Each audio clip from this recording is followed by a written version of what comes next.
one of Michael Jordan's many television commercials, he approaches an aged, wise-looking Asian man and asks him the question, "What is the meaning of life?" The older man contemplates the question and then provides an answer. The answer is, "Life is a sport, so drink up." This is actually a commercial for Gatorade. Simplistic answers such as this appeal to many people. Indeed, many current self-help books offer equally simplistic answers to this most essential human problem. But at least a simplistic response is a response. Because on the opposite side of the spectrum is the view that posing the problem itself is a mistake, that it is foolish even to consider the meaning of life. For example, Sigmund Freud was once asked to offer some clarification on the meaning of life by one of his patients, a certain French woman with the well-known name of Bonaparte. Her name was Marie Bonaparte. And in a letter to Marie Bonaparte, Freud writes as follows. He says, "The moment a person questions the meaning and value of life, he is sick." By asking this question, Freud writes, one is merely admitting to a store of unsatisfied libido to which something else must have happened, a kind of fermentation leading to sadness and depression. Then there's the view that the answer to the problem of the meaning of life is that there is no meaning of life. For example, we all know the classic line in Macbeth where Shakespeare declares that life is a tale told by an idiot full of sound and fury, signifying nothing. More recently, the Nobel Prize-winning physicist, who unlike Shakespeare is Jewish, namely Steven Weinberg, has written that, quote, "The more the universe seems comprehensible, the more it also seems pointless." And being in Chicago, I feel obliged also to mention the musings of the great Chicago attorney Clarence Darrow, who described life as, quote, "an awful joke," and who wrote that, quote, "Life is like a ship on a sea, tossed by every wave and by every wind, a ship headed for no port and no harbor, with no rudder, no compass, no pilot, simply floating for a time, then lost in the waves." So ironically, for these individuals, Shakespeare, Freud, Weinberg, and Darrow, who most of us would describe as having led eminently meaningful lives, the quest for meaning was aborted at conception. Now, when the Nobel Prize-winning French novelist Albert Camus wrote that there is only one significant philosophical problem, and that is whether or not a person should commit suicide, he was reminding us that the question of meaning of life is the question of questions. It's the most important question we can ask, and that our response to this question is an indication of the nature of the life we wish to shape and the nature of the life we wish to leave. Or to paraphrase the great British writer Chesterton, show me a person's philosophy of life and I'll show you the person. Now, Judaism, like other Western religions, affirms a position between the two extremes I've already noted. Namely, Judaism categorically rejects the claim that life has no meaning. It categorically rejects the view that to look for meaning in life is a vain and futile pursuit. And Judaism also rejects the notion that sports or Gatorade or any other simplistic response to this most compelling problem of human existence can represent a viable answer. But at the same time, Judaism does not offer a monolithic answer to this problem, because through the millennia, Jewish thought and Jewish life have offered a variety of responses regarding this issue, and today we shall begin to look at some of these responses. But before looking at some of these responses, let's turn to a number of factors, or stimuli, if you will, that provoke us to confront the problem of life's meaning. When he was asked why he composed music, Mozart is supposed to have responded, "Because I have to." Similarly, looking for foci for life's meaning and purpose is a task that must be undertaken because we have to. In his book, When All You've Ever Wanted Isn't Enough, my colleague Rabbi Harold Kushner, author of the best-selling book When Bad Things Happen to Good People, writes as follows. He says, "If a tree falls in the forest and there is no ear to hear it, does it make a sound? If a person lives and dies and no one notices, if the world continues as it was that person ever really alive? I am convinced," Kushner writes, "that it is not the fear of death, not the fear of our lives ending, that haunts our sleep so much as the fear that our lives will not have mattered, that as far as the world is concerned, we may well never have lived. What we miss in our lives, no matter how much we have, is that sense of meaning." So Kushner. Now, it is evident that a life without meaning is a meaningless life. That people prefer a life of meaning to a life bereft of meaning seems both demonstrable and true. But yet, if this were really the case, it could be expected that the quest for meaning, the identification of sources of life's meaning, and the development and implementation of an action plan that flows out of discovered foci of meaning would be a primary preoccupation of every single person who desires a meaningful life.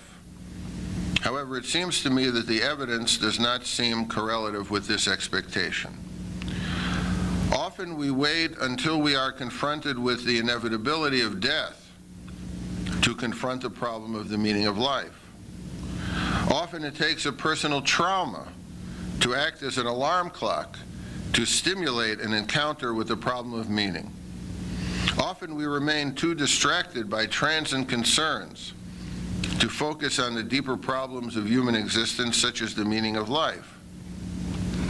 And in this regard, the Danish philosopher Kierkegaard tells the story of a man who decides when he awakens the next day, he'll begin then to deal with the problem of the meaning of his life. But unfortunately, he awakens the next day to find that he has died during the night. Contemplating death is not only a confrontation with the unknown, but is also a confrontation with the inevitability of one's own life coming to a close. But it is also a catalyst for a collision with the problem of the meaning of life. On the one hand, fear of death is real, and it's natural. But on the other hand, it is inextricably linked to the apprehension that our life might have no meaning, that it may make no real difference whether or not we have been here. The problem of meaning confronts each of us at various junctures of our lives. Events, often tragic or traumatic ones, usually trigger an encounter with this most visceral problem. Such an event can be the death of a relative or a friend, particularly a parent, a child, a spouse, or a contemporary. It can be the diagnosis of a disease, the loss of a job, or surviving a natural disaster. It can be a turning point in life, such as retirement, the marriage of a child, or a child going off to school. It can be midlife crisis or simply life crisis. But like a genetic time bomb waiting to be detonated, the necessity of working through the meaning of one's life inevitably appears sooner or later. Perhaps it comes as no surprise to a person contending with illness, tragedy, trauma, or loss. But even if a person is spared trauma, the problem of meaning can suddenly become an unwelcome guest at the acme of one's success, at the peak of one's achievements, and at the height of one's prowess. Many people operate on the assumptions that if their needs are fulfilled, if their physical ailments are cured, if their professional and financial goals are met, then their lives will be replete with happiness, meaning, and fulfillment, but experience seems to indicate something else. Without first establishing a basis of meaning, addressing these other concerns is like furnishing a house that has no foundation upon which to rest. It's like providing an answer when we have not yet heard the question. It's putting the cart before the horse, the how-to before the why. For as the German philosopher Nietzsche reminds us, a person who has a why can contend with almost any how. All of us want to live, but the question confronting all of us is, what for to live? The single problem in the life of each individual that both encompasses and supersedes all other problems is, what am I here for? For as the German novelist Hermann Hesse wrote, even a superficial person, disinclined to thought, feels the age-old need of finding meaning in his life. When he ceases to find one, private life falls prey to frenzied self-seeking and to deadly fear. It was already in the 1930s that the great psychoanalyst Jung wrote, "We are living undeniably in a period of the greatest nervous tension, confusion, and disorientation of outlook. Amongst my patients from many countries, all of them educated persons, there is a considerable number who came to see me not because they were suffering from a neurosis, but because they could find no meaning in their life."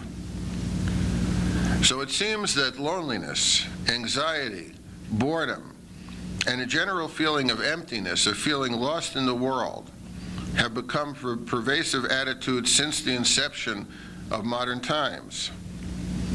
And this has been confirmed by psychologists, philosophers, historians, novelists, artists, sociologists, and theologians. For example, writing in the 1930s, Jung also observed that, quote, "About a third of my cases are suffering from no clinically definable neurosis, but from the senselessness and from the emptiness of their lives. It seems to me," says Jung, however, "that this can well be described as the general neurosis of our modern times." And more recently, University of Chicago psychologist Mihaly Csikszentmihalyi, in his popular 1990 book called Flow, writes, quote, "Regardless of all the stupendous scientific knowledge we can summon at will, people often end up feeling that their lives have been wasted and that instead of being filled with happiness, their years were spent in anxiety and boredom."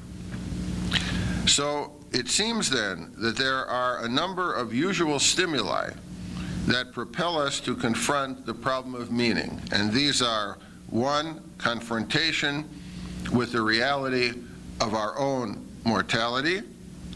Second, reaching a point in life where we have what we want, yet finding ourselves asking, is this all that there is? Thirdly, becoming aware of the fragility of life. For as our High Holiday liturgy puts it, the human origin is dust and its end is ashes.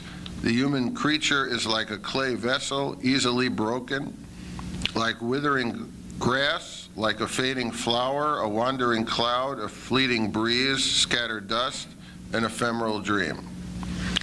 And fourthly, the normal process of what Erik Erikson called life review, which is a psychological problem in the original sense of the meaning of psychology and of the word psychology, which literally means study of the soul. But even in psychoanalysis today, there is a growing awareness of the need to shift attention to these kinds of spiritual issues like the meaning of life. For example, as psychoanalyst Stephen Mitchell writes in his 1993 study entitled Hope and Dread in Psychoanalysis, he writes, on the level of clinical theory, there has been a marked shift in emphasis from the clarification and renunciation of infantile fantasies to the revitalization and elaboration of the patient's sense of personal meaning. Now, the quest for meaning begins with introspection. It begins with an inward gaze. According to the biblical narrative, Judaism begins with God's commandment to Abraham, in Hebrew, Lech Lecha, meaning you go out of your father's home. Go to the land where I will show you. But a Hasidic master interpreted these two words, Lech Lecha, literally, to mean Lech, go, Lecha, into yourself. In other words, the quest for meaning begins by going into our deepest selves. It is a quest that deals with the most difficult of all questions. Why are we here? However, Jews are not asked to make the journey of responding to this question alone. We make it, we take it, with the cumulative wisdom of those who came before it. And in dealing with this question, we enter into a conversation with our ancestors, in which our ancestors become our contemporaries, our guides. They share their wisdom and their experience with us, because our heritage is what they have learned. The challenges they pose to us is for each of us to examine whether what they have learned in life has a resonance for our life today. And my task during this series is to report their findings, the findings of our tradition, and your task is to discern whether their answers respond not only to the question, which is what is the meaning of life, but also to your own personal question, which is what is the meaning of my life and how may I enact it? Now let's consider three of the responses to the problem of meaning that we find in classical Jewish literature. The three being, number one, the idea that meaning can come from faith in God. Secondly, the idea that meaning can come from performing sacred and significant deeds. And thirdly, that meaning can come from the consideration of life after death. So let's start with number one, meaning can come from faith in God. Judaism is a religious faith, and as such, it has a theology.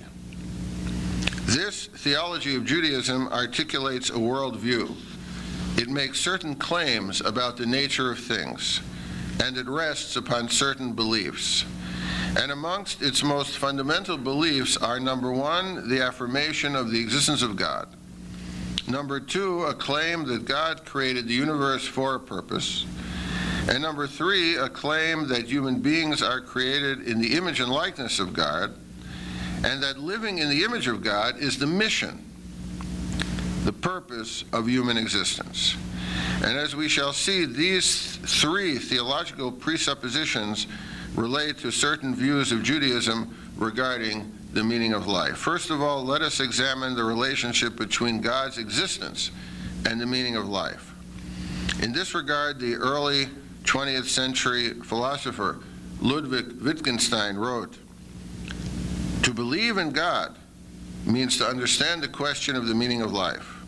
To believe in God means to see that the facts of the world are not the end of the matter. To believe in God, says Wittgenstein, means to see that life has a meaning." In this view, affirming belief in God is not simply an intellectual exercise. but rather it's an existential affirmation not only of God's existence, but also of a view of the world. Belief in God is an affirmation of what is called the theistic posture. Other alternatives are non-theistic, atheistic, or agnostic postures. To be sure, the existence of God cannot be proven and it cannot be disproven. Ultimately, it's a matter of faith, but it relates not only to faith in God, but also to a view of the universe and our place in the universe. So what then is the worldview of the theist, particularly the worldview of Judaism? The theist claims that because God exists, the universe has not been created by chance. The theist claims that the world is because God is, that there is evidence of design, purpose, and meaning in the world and in human existence, and that this design and purpose are the compositions of a designer, and that designer is God. And further, that moral norms provide human life with meaning and purpose, and that they inhere in the designer, namely in God. For the theist, then, a reasonable means of explaining how and why we and everything else that is here are here. The theist affirms meaning and purpose as part of the design of the ultimate designer, namely God. And the theist can also offer a foundation for moral norms in the existence of God the designer. Now the non-theist, or the atheist, or the agnostic might reject the position of the theist. But now the non-theist, or atheist, or agnostic is placed on the defensive. Unable to explain the existence of the universe except as a product of chance, the non-theist has no foundation upon which to find intrinsic purpose and meaning for the existence of the universe, for human existence, or for his or her own existence.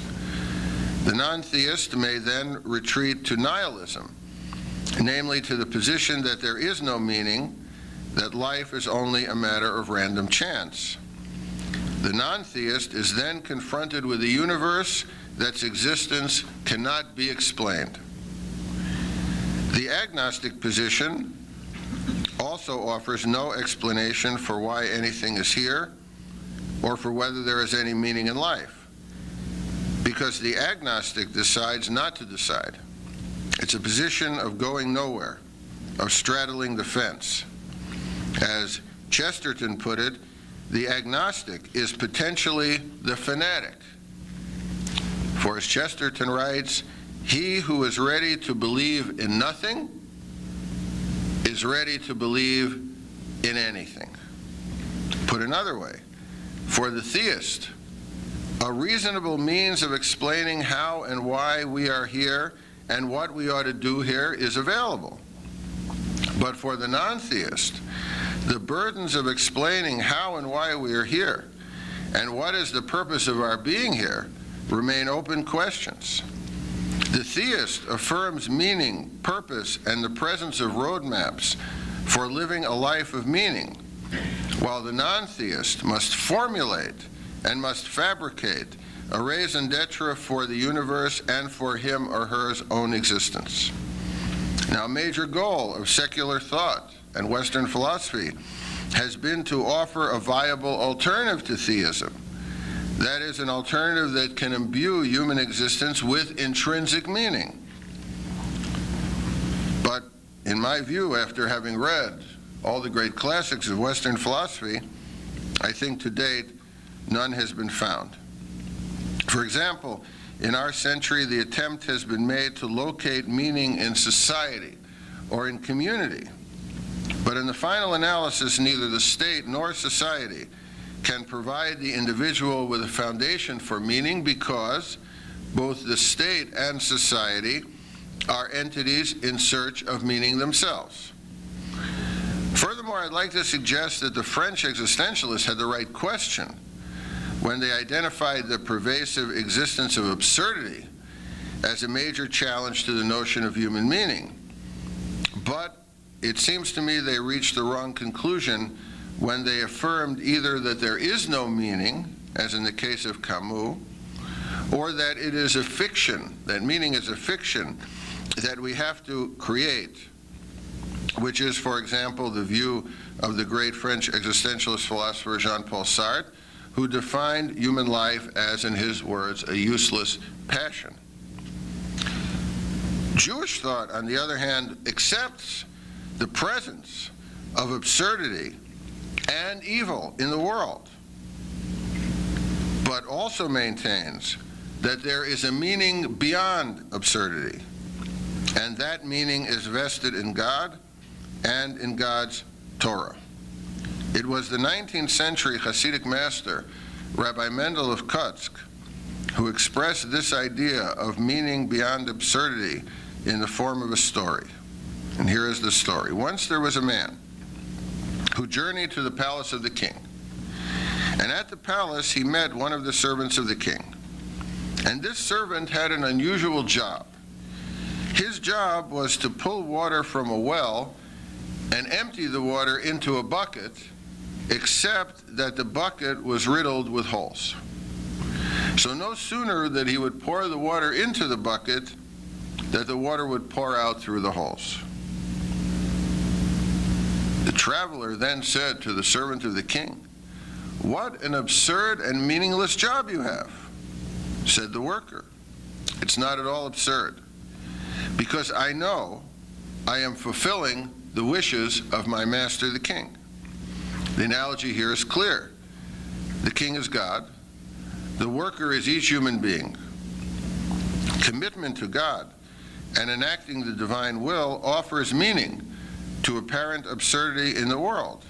The presence of God assures that there is a meaning beyond the absurdity, a meaning beyond the mystery. Now, from its earliest historical strata, which is the religion of biblical Israel, Judaism attacked the view that life is devoid of purpose. And Judaism tenaciously affirmed the view that life has purpose, and that such purpose is vested in the creator of the universe. Through its history, Judaism has taken a partisan view that affirms the existence of God, that affirms the purposefulness of a universe created by God, and that affirms the intrinsic meaning of each human life. This is the view of the theist. Now, it may be that the theist is wrong. But nonetheless, even if we're wrong in holding this view, what have we lost?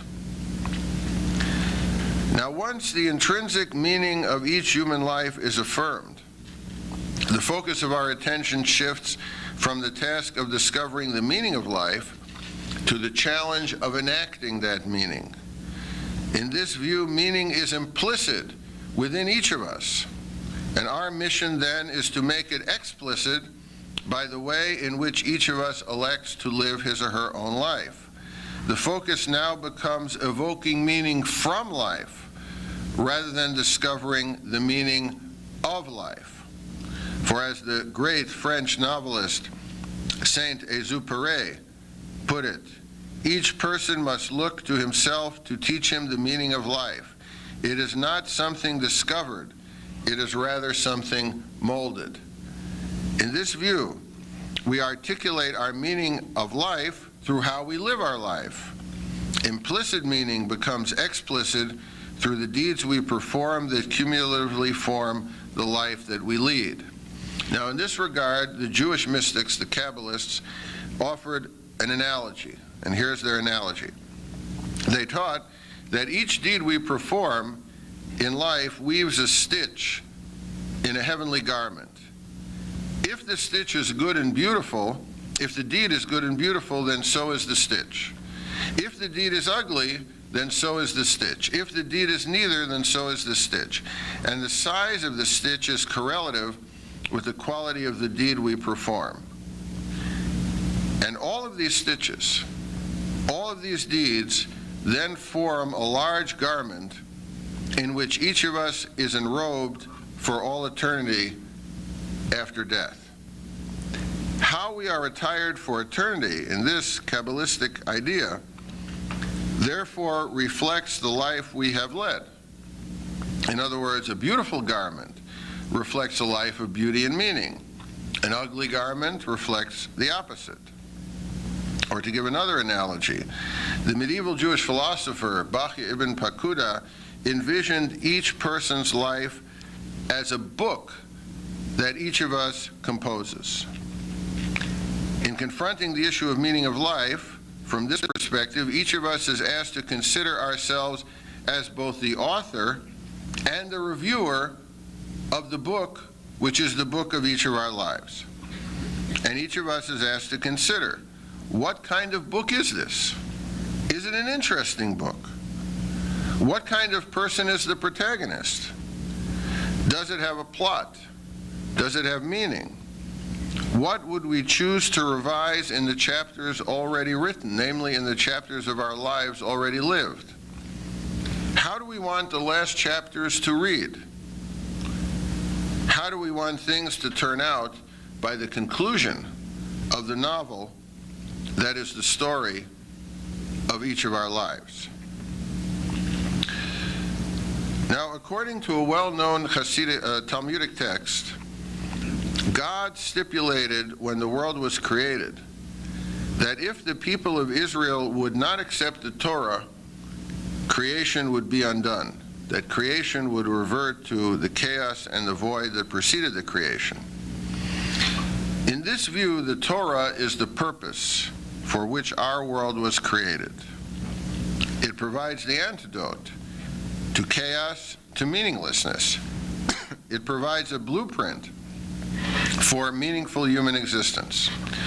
So for the Talmudic rabbis, the meaning of human existence, or more precisely the meaning of Jewish existence, is to implement God's plan for the world, and that plan is laid out in the Torah. Indeed, a famous midrash describes God as an architect and describes the Torah as the architectural plans for the world. Consequently, the Talmudic rabbis taught that by performing the precepts and commandments of the Torah, human purpose and meaning can be attained. That the Torah offers us a kind of directional beam in how to live the life that has been entrusted into our care, and in how to make explicit the image of God in which each of us has been created, and in how to articulate the intrinsic meaning of life given each of us in the divine gift, which is each of our lives. This view that locates the articulation of the meaning of life in the performance of specific, sacred, and significant deeds may seem somewhat, let's say, unsophisticated compared to profound philosophical perspectives on the meaning of life. It might not seem relevant to those of us who think of ourselves as being what the German philosopher Hegel called the heroes of history. But as it is, most of us are not amongst those very few figures in history who will bring about seismic changes in world events. And precisely for this reason, it is crucial that the path toward meaning be something that is readily within our grasp, that it be something available to each of us at any time and at any place. And what this approach of the Talmudic rabbis offers is the assurance that normal people doing regular things can claim a life of meaning and purpose, that living a life replete with deeds that serve the Creator, that serve the needs of others, and that mold individual character is enough to imbue life with meaning. In their view, one can fulfill one's mission in life through everyday activities. Meaning can be made explicit by the sanctification of the mundane, by infusing the routine with significance, purpose, and meaning. Grandiose accomplishments are nice, but they are not necessary for leading a life of meaning, for as Jung has written, the least of things with meaning is worth more than the greatest of things without meaning. Or as the poet Emily Dickinson wrote, if I can stop one heart from breaking, I shall not live in vain. If I can ease one life the aching, or cool one life the pain, I shall not live in vain. In other words, in this view, no human life, no human deed is inconsequential. The meaning of life is made manifest by what we do, and even the most mundane deed can lead us to new levels of awareness and to unexpected depths of meaning. For as my mentor, the late Rabbi Abraham Heschel, put it, in doing more than we understand, we can come to understand more than we do. In doing more than we understand, we can come to understand more than we do. Now, there's one more view on the meaning of life that derives from Jewish tradition that I would like to reflect upon today. And let me introduce this view with two short quotes, one from a philosopher and one from a poet. The great American philosopher of pragmatism, William James, once wrote, "The great use of life is to spend it for something that will outlast it." And then there is the quote by the great poet Browning, you all know it, "Reach should exceed grasp, else what's a heaven for?" In other words, the issue I am now raising is one that is not discussed much in Jewish life today, namely the afterlife. Or put another way, this is the view that the quest for meaning relates to that which survives us. Meaning relates to what we perpetuate of ourselves. And from this perspective, a path toward meaning is focusing our attention during life, not on the ephemeral, the fashionable, the transient, but rather on the lasting, on the enduring, on that which both transcends us and can survive us. It is a very popular misconception amongst American Jews that Judaism has no notion of the afterlife. But the opposite is really the case, because there has always been in Judaism, throughout its history, a strong belief in some kind of life after death. And indeed, of Maimonides' 13 principles of the Jewish faith, 2 of them relate directly to the afterlife. Now, we often hear rabbis and teachers quoting from the Pirkei Avot, the Ethics of the Fathers, but few of them quote its observation that this life is like a vestibule, a waiting room for the world to come. In other words, from this perspective, the transient, ephemeral life is really a preparation for the more enduring life of the world to come, and that what we do in this life affects our disposition in the world to come. From this perspective, the commandments are tools or means to help us fashion a life in this world so that something of ourselves may be perpetuated when we are no longer here. The perpetuation beyond life that a person can achieve is largely one that has been acquired precisely during life. In other words, in this view, meaning is attained by focusing our attention during life on what we want to survive us after we are no longer here. And from this view, confrontation with our mortality is not meant to stimulate morbidity, but rather to stimulate us to fashion our lives around what we want to speak for us and of us when we are no longer here. How a person lives their life is the most important investment of all the investments we'll ever make, because that one is made on the future life options exchange. In the Bible, the afterlife is seen in biological terms. Here, in the Bible, self-perpetuation is genetic. You do it through your children. Genes are a living embodiment of immortality. If we've done a good job of parenting, children can carry not only our genes and our genealogy, but also our memories. Memory of the life we have shared with them, and memories that we have transmuted to them. And if we have done a very good job of parenting, children can also perpetuate our values, virtues, deeds, and dreams. They can continue some of what we have begun, but might leave an unfinished song. In a telling rabbinic midrash, one's children are compared to one's deeds. For like children, our deeds are generated by us. Our deeds in this view should be aimed at perpetuation. The effects of our deeds should live on beyond us. The effect of our deeds should be aimed at surviving us. This approach rejects the view that considers preoccupation with the afterlife as an exercise in moral or social escapism. It need not follow that concern with existence in the next world need obfuscate moral and social obligations and commitments in the here and now. Actually, the opposite is the case. Namely, concern for the perpetuation of some aspect of our life after our life has come to an end can serve as a powerful stimulant for forging a life of meaning in the time at our disposal. This life offers each of us an opportunity to create enduring words, to perform enduring deeds, to initiate ongoing processes, to perpetuate long-standing institutions whose work we value. This is precisely what the poet John Keats meant when he wrote that the world is a vale of soul-making. The spiritual life, in other words, is like a tree, except the roots of this tree are above us, pointing to something that transcends us. The spiritual life is one that aims at transcendence while it affirms a meaning beyond absurdity.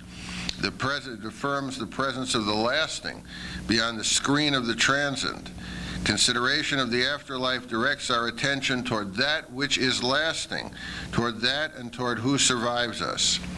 For as the great Russian novelist Dostoevsky wrote, if you were to destroy in humankind the belief in immortality, not only love, but every living force maintaining the life of the world would at once be dried up.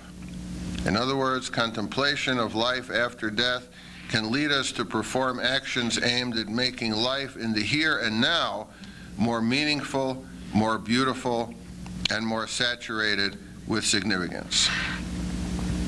Now, moving to a conclusion, I have offered 3 of the views found in Judaism about the meaning of life, and now it is time to pause until our next meeting, but I want first to summarize these 3 views. The 3 views are: 1, meaning derives from faith in God; 2, meaning comes from the performance of sacred and significant deeds; and 3, meaning comes from the perpetuation of what outlasts us and of what transcends us.